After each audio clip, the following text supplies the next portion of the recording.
Everyone watching believed the new caregiver would be gone before lunch. No one imagined she was about to change a life that money, power, and the best specialists in the country could not. The heavy oak doors of the Calloway estate opened with a slow, echoing creak as Naomi Carter stepped inside, carrying a worn canvas bag and a folder that had softened at the corners from years of use.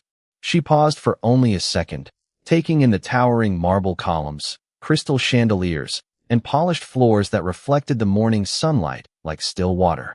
The mansion looked less like a home and more like a museum where every object had been placed with perfect precision, yet the silence hanging over the grand entrance felt strangely hollow. It was the kind of silence that did not belong in a place this beautiful.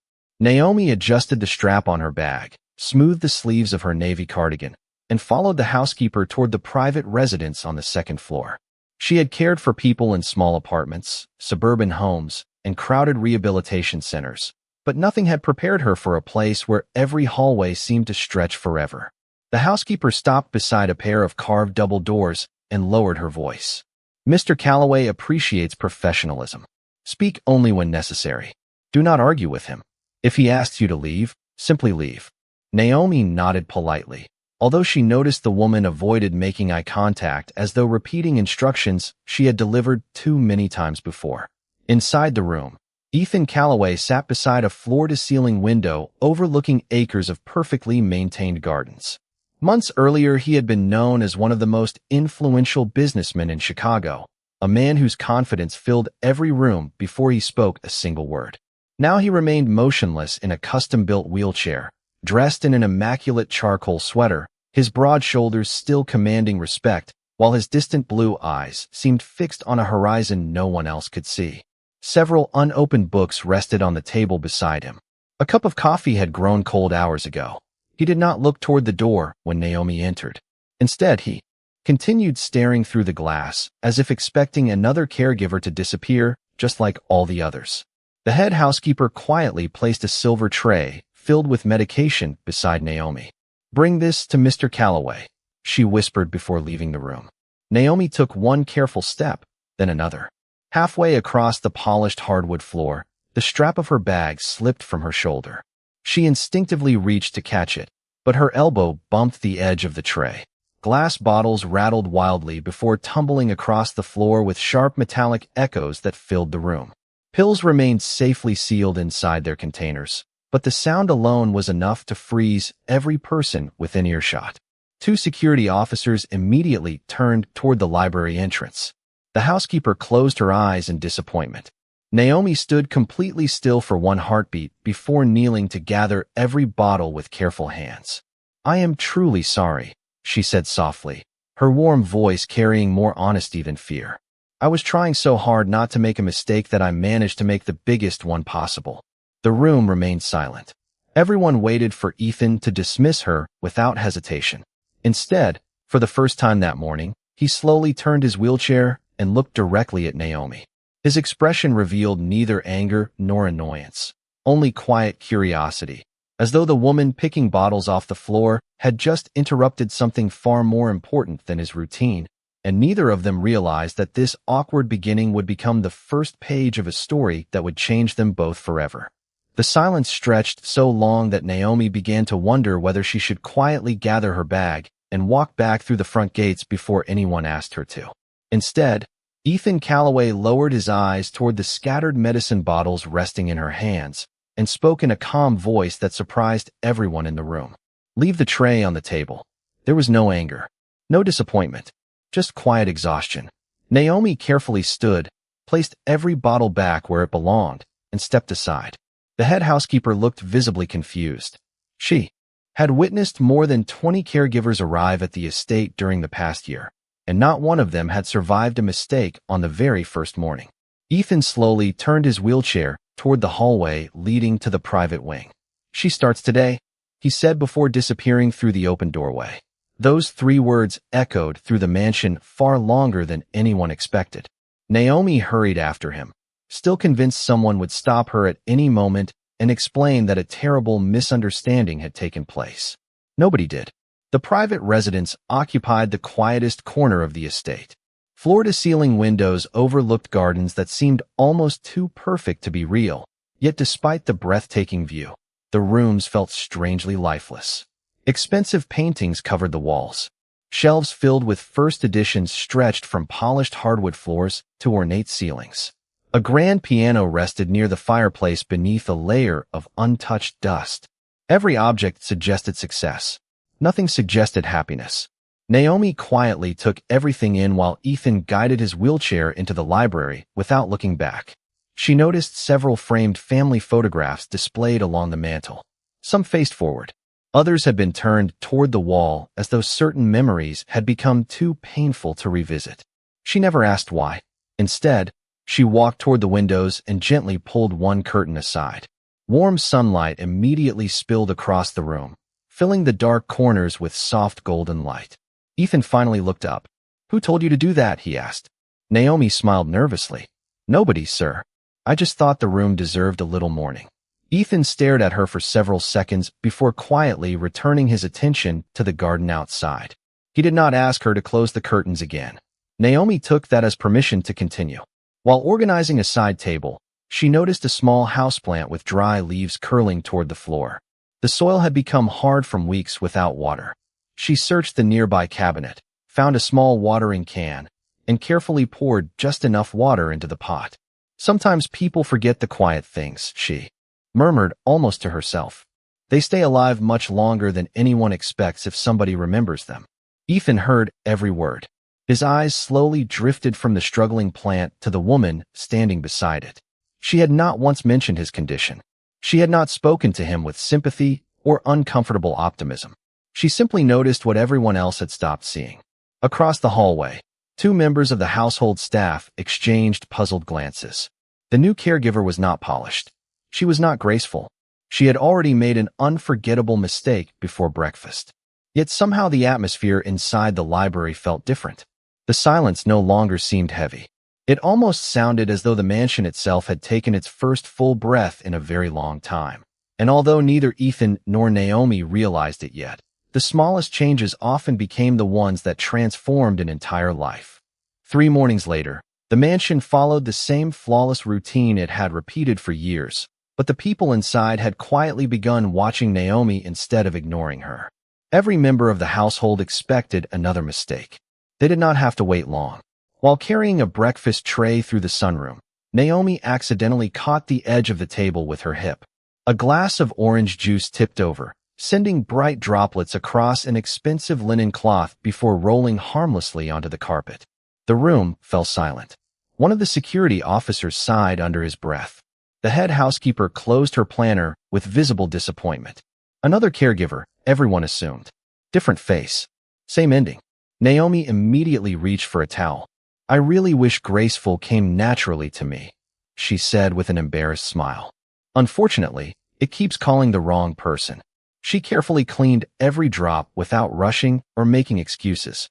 Ethan watched quietly from his wheelchair. He noticed something none of the others seemed to see. She never blamed the tray. She never blamed the floor. She never blamed anyone except herself. And even then she somehow managed to smile, without pretending the mistake had not happened. The rest of the morning passed peacefully. After organizing the library, Naomi noticed several unopened packages sitting beside the fireplace. "Have these been here long?" she asked gently. Ethan glanced toward the boxes. "Several months. Should I move them?" "If you want." Naomi carried each package to a nearby cabinet before stopping beside a large bookshelf. One hardcover volume leaned awkwardly against the others, upside down. She laughed softly, corrected it, then stepped back to admire the shelves. "There," she whispered. "Now I can stop pretending it belongs somewhere else." Ethan looked at the book before turning his attention back to Naomi. "You talk to plants and books." She smiled. "Sometimes quiet things deserve someone speaking to them." Ethan raised one eyebrow. "Do they answer?" "Not with words." She shrugged playfully. "But they usually look happier afterward." For reasons he could not explain, the corner of Ethan's mouth lifted ever so slightly before settling again. It was so brief that Naomi almost believed she had imagined it. Later that afternoon, during a scheduled therapy session, the physical therapist encouraged Ethan to complete another series of upper body exercises. He finished only a few repetitions before asking for a break. Previous caregivers always pushed harder, convinced determination alone solved everything.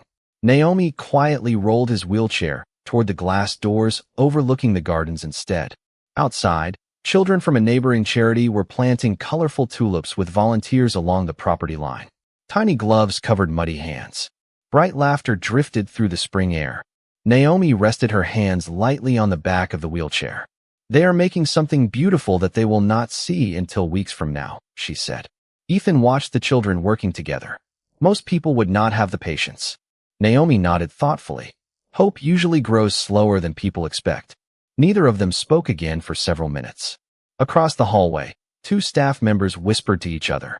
They still believed the new caregiver was too clumsy, too ordinary, and far too different from the polished professionals who had worked there before. Yet they also noticed something impossible to ignore. For the first time since Ethan's accident, he had spent nearly an entire day outside his room without asking to be left alone, and no one inside the Calloway estate could explain why the woman everyone underestimated seemed to be accomplishing what experience alone never could. By the end of the second week, something almost impossible had begun happening inside the Calloway estate. The marble hallways still echoed with quiet footsteps. The gardens remained perfectly trimmed, and every antique clock continued marking each passing hour with unwavering precision. Yet the mansion no longer felt frozen in time. Ethan noticed it long before anyone else did. Mornings no longer disappeared into endless silence. Afternoons no longer felt like empty spaces waiting to be endured. Without realizing it, he had begun listening for Naomi's cheerful footsteps before she even reached the library door. She never arrived carrying forced encouragement or rehearsed motivational speeches. Instead, she brought ordinary moments back into a house that had forgotten how to enjoy them. Sometimes she shared a funny story about accidentally buying decaffeinated coffee because she had been distracted by an elderly woman asking for directions at the grocery store. Another morning, she laughed at herself after discovering she had spent 10 minutes searching for the reading glasses already resting on top of her head. Every story ended the same way. Naomi always laughed first, making it impossible for anyone around her to feel embarrassed by life's small imperfections. One rainy afternoon, while dusting the shelves inside the library, she accidentally placed a thick history book upside down between two beautifully bound leather volumes. She stepped back, admired her work for a second, then suddenly gasped. "Well, that poor book looks as confused as I felt during my first week here." Ethan looked toward the shelf before quietly replying, "You organized hundreds of books correctly and noticed only the one mistake." Naomi gently fixed the book before turning toward him with a thoughtful smile. "That is because most people remember their mistakes much longer than their successes." Ethan remained silent. Those simple words settled deeply inside him. Since becoming paralyzed, he had measured every day by everything he could no longer accomplish. He rarely acknowledged the conversations he had finished, the exercises he had completed, or the quiet victories that slowly filled his weeks. His entire identity had become one enormous, unfinished sentence focused on what had been taken away instead of what still remained. Later that evening, Naomi discovered an old wooden chessboard tucked inside a cabinet beneath the fireplace. She carefully carried it to the coffee table and began arranging the carved pieces with obvious curiosity. "Do you play?" she asked. Ethan nodded faintly. "My grandfather taught me when I was 8. Naomi smiled. "My uncle tried teaching me, but I was terrible. I always forgot which piece could move where." Ethan looked at the board for several moments before quietly moving a white pawn forward one square. Naomi stared at the pieces with complete concentration before confidently moving a knight in the wrong direction. Ethan blinked, then looked up at her. Naomi covered her face with both hands and laughed. "Please do not tell anyone I just invented a brand new rule." For the first time in months, Ethan let out a genuine laugh that echoed softly through the room. It was not loud, but it was real.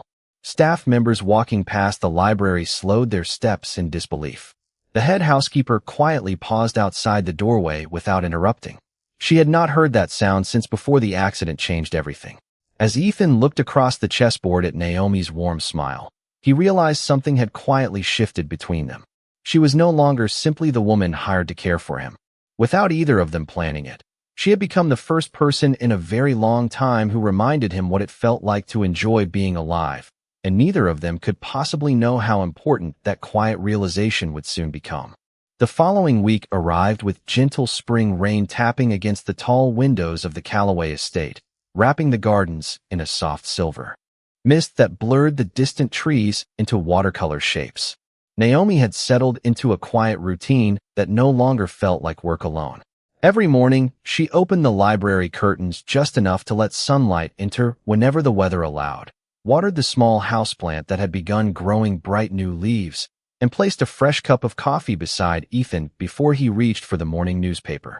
The little rituals were so ordinary that no one noticed when they became essential. One quiet afternoon, while organizing an old cabinet in the study, Naomi discovered a worn cardboard box tucked behind several photo albums. She hesitated before lifting the lid. Inside rested dozens of faded photographs carefully tied together with a blue ribbon. She immediately closed the box again, intending to place it back where she had found it. Ethan looked up from the book resting on his lap. "You can leave it here," he said quietly. Naomi carried the box to the coffee table with both hands. Ethan stared at it for several long seconds before slowly removing the ribbon.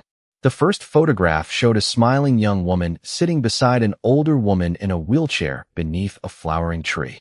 Another captured the same two women laughing together while decorating a birthday cake, with frosting spread unevenly across the top. Ethan looked toward Naomi with quiet curiosity. "Your family?" She nodded. "My mother." She gently picked up one picture where both of them wore matching aprons dusted with flour. "She became paralyzed after a stroke when I was 21. Ethan listened without interrupting. "I planned to finish nursing school," Naomi continued softly. "Instead, I became her full-time caregiver." She smiled at the photograph instead of looking at Ethan. "Friends slowly stopped calling because I was always busy. The man I thought I would marry decided he wanted a different future. I gained weight during those years because I spent more time taking care of someone else than taking care of myself." She laughed quietly, not with bitterness but with acceptance. "People usually noticed my size before they noticed the reason behind it." Ethan lowered his eyes. For the first time in many months, he realized someone sitting across from him understood what it meant to have strangers define an entire life by one visible circumstance. Naomi carefully returned the photographs to the table before picking up one final picture. It showed her mother smiling peacefully while holding Naomi's hand on the porch of a small white house. "This was taken 2 weeks before she passed away," Naomi whispered. "She looked at me that evening and said something I have carried with me every single day since." Ethan remained perfectly still. Naomi smiled through eyes beginning to shine with emotion. She said, "Promise me you will never let another person believe they are a burden simply because they need help." The room became completely silent except for the gentle rain against the windows. Ethan looked down at his own hands resting on the arms of his wheelchair. For months he had believed he was exactly that, a burden whose best years had already ended. Yet the woman sitting across from him had spent years carrying responsibilities far heavier than anyone around her realized, and somehow she had never allowed hardship to steal her kindness. As the afternoon light slowly brightened beyond the rain clouds, Ethan understood that Naomi had never been trying to teach him how to recover. She had quietly been reminding him that every human life still deserves dignity, especially on the days when it feels the easiest to forget, and neither of them knew that this simple conversation would soon become the turning point that changed everything. The days that followed carried a quiet rhythm neither Ethan nor Naomi had planned, yet both had quietly come to depend upon. Spring gradually surrendered to early summer, and every morning sunlight poured through the library windows before stretching across the polished hardwood floors exactly as Naomi intended when she opened the curtains. The once-forgotten houseplant beside the window had grown several bright green leaves, becoming a silent reminder that patient care often accomplished what force never could. Ethan noticed the change every day. He simply never mentioned it. One crisp morning, his physical therapist arrived, carrying the familiar exercise chart. For the first time since beginning rehabilitation months earlier, Ethan looked at the schedule before anyone asked him to. "Let us begin with the standing exercises," he said calmly. The therapist paused in visible surprise before smiling. Naomi quietly stepped back, giving both of them space. She understood something many people never learned. Encouragement was important, but ownership was life-changing. Ethan slowly positioned his hands on the parallel bars while the therapist remained close enough to assist if needed. His breathing became measured. Every movement demanded patience. His muscles trembled from effort, but his determination remained steady. He managed only a few moments before carefully returning to the wheelchair. Months earlier, he would have apologized for not doing more. This time, he simply nodded once. "Tomorrow," he said. The therapist smiled warmly. "Tomorrow." Later that afternoon, Naomi found Ethan sitting alone in the music room, quietly studying the grand piano covered in soft afternoon light. Dust no longer rested on the polished black surface because Naomi had cleaned it every week without saying why. She stood near the doorway, waiting to see whether he wished to be alone. After several silent moments, Ethan looked toward her. "Would you open the piano?" Naomi gently lifted the cover without speaking. Ethan rolled closer until his hands rested above the ivory keys. He hesitated for several seconds before pressing a single note. The clear sound drifted through the room like a memory that had been waiting patiently to return. Another note followed, then a simple melody his mother had taught him decades earlier. His fingers moved carefully, occasionally pausing, occasionally missing a note, yet never giving up. Naomi sat quietly in a nearby chair, listening without interrupting. She did not applaud. She did not praise him. She simply allowed the music to exist. When the final chord faded into silence, Ethan looked toward the garden beyond the windows. "I convinced myself I had lost this part of my life," he admitted softly. Naomi smiled. "You did not lose it." He turned toward her. "Then where was it?" She looked at the piano before answering. "Waiting for the day you stopped looking at what had been taken away and started seeing what was still yours." Ethan lowered his eyes as those words settled gently into his heart. For so long he had believed healing meant becoming the man he had once been. Now he understood something entirely different. Healing did not ask him to return to yesterday. It invited him to build a meaningful tomorrow. Outside, warm sunlight danced across the gardens while a gentle breeze carried the scent of blooming roses through the open windows. Inside the mansion, where silence had once been filled only with loneliness, music now lingered in the air long after the final note had ended, and neither Ethan nor Naomi realized that the quiet hope growing between them would soon be tested in a way neither of them could have anticipated.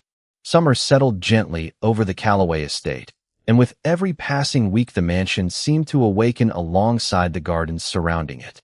The roses bloomed in neat rows beneath the morning sun, birds nested among the old oak trees, and the once silent library now carried the familiar sounds of turning pages, quiet conversations, and the occasional melody drifting from the piano room.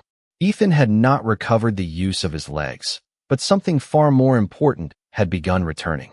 Purpose.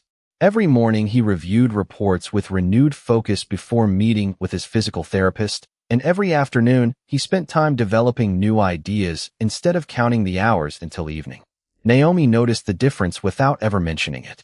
She knew real change became strongest when people discovered it for themselves.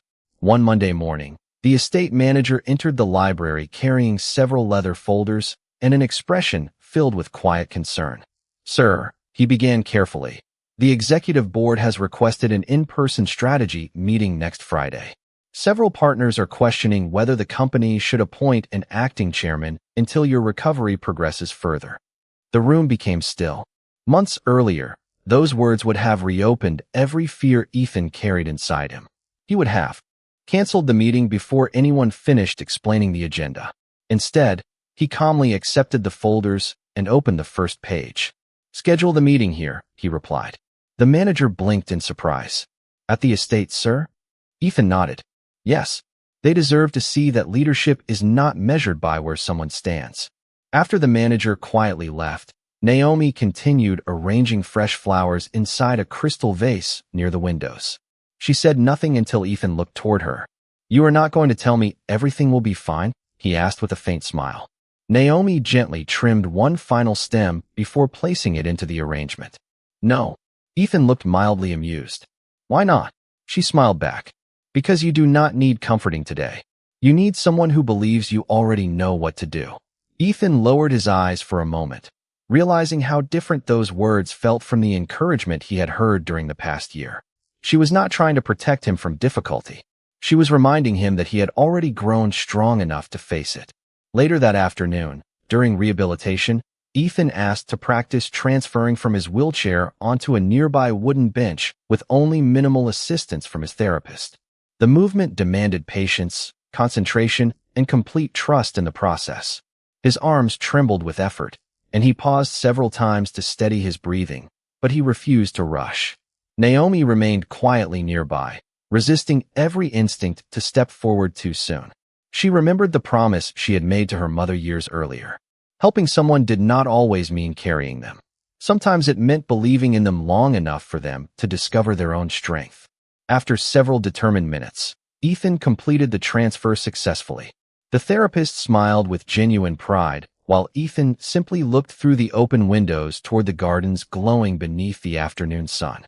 For the first time since his life had changed, he no longer measured success by what his body could accomplish. He measured it by the confidence quietly returning to his heart, and somewhere beyond the blooming roses and towering trees, the future that once seemed impossibly distant suddenly felt close enough to reach. Friday morning arrived beneath a cloudless summer sky, and the Callaway estate stood brighter than it had in years. Sunlight poured through the towering windows, casting long golden reflections across polished marble floors, while fresh flowers lined the entrance hall for the first time since Ethan's accident. Staff members moved with quiet purpose, adjusting chairs inside the conference room and arranging documents with careful precision. Everyone understood the importance of the meeting scheduled to begin within the hour. Senior executives, legal advisors, financial partners, and longtime board members were traveling from across Chicago with one question lingering silently in every mind. Could Ethan Callaway still lead the company into the future? Naomi noticed the unusual tension the moment she entered the library carrying Ethan's morning coffee. He sat reviewing several folders spread neatly across the desk, his blue eyes focused but thoughtful. Unlike the lonely man she had met weeks earlier, he no longer looked defeated. He looked prepared. Even so, she recognized the quiet weight resting behind his calm expression. Without interrupting his concentration, she placed the coffee beside him exactly where he preferred it. Ethan looked up and smiled. "You remembered." Naomi laughed softly. "You have enough important things to remember today. I can remember the coffee." Ethan wrapped both hands around the warm mug before speaking again. "Months ago, I would have canceled this meeting." Naomi pulled one of the curtains slightly farther open, allowing another stream of sunlight to fill the room. "But you are not the same man anymore." Ethan looked toward the gardens beyond the glass. "No," he admitted quietly. "I am not." Less than an hour later, the conference room filled with familiar faces dressed in tailored suits and carrying polished briefcases. Conversations remained polite, but uncertainty lingered beneath every greeting. Ethan entered the room in his wheelchair with calm confidence, acknowledging everyone with a respectful nod before positioning himself at the head of the long walnut table. The meeting began with financial reports, charitable initiatives, and long-term expansion plans. After nearly 40 minutes, one senior board member carefully folded his hands together. "Mr. Callaway," he began respectfully, "many of us admire your perseverance. However, several investors have expressed concern about the future. They wonder whether your current circumstances limit your ability to continue leading this organization." The room became perfectly still. Every pair of eyes settled on Ethan. Months earlier, those words would have reopened every wound inside him. Instead, he closed the folder before him and looked slowly around the table. "There was a time," he said calmly, "when I believed leadership meant proving I could solve every problem alone." His voice remained steady, filling the room without effort. "Life taught me something far more valuable. Real leadership is not about pretending you never need help. It is about creating a place where people are never ashamed to ask for it." Silence followed his words. Several executives lowered their eyes in quiet reflection. Ethan continued, "The strongest organizations are not built by the most powerful individuals. They are built by people who trust one another enough to keep moving forward together." At that moment, Naomi quietly entered the room carrying updated financial documents requested by the administrative team. She intended only to place the folders on a side table before leaving unnoticed, but Ethan's eyes briefly met hers. Neither of them spoke. They did not need to. The confidence filling his voice had not come from wealth, influence, or reputation.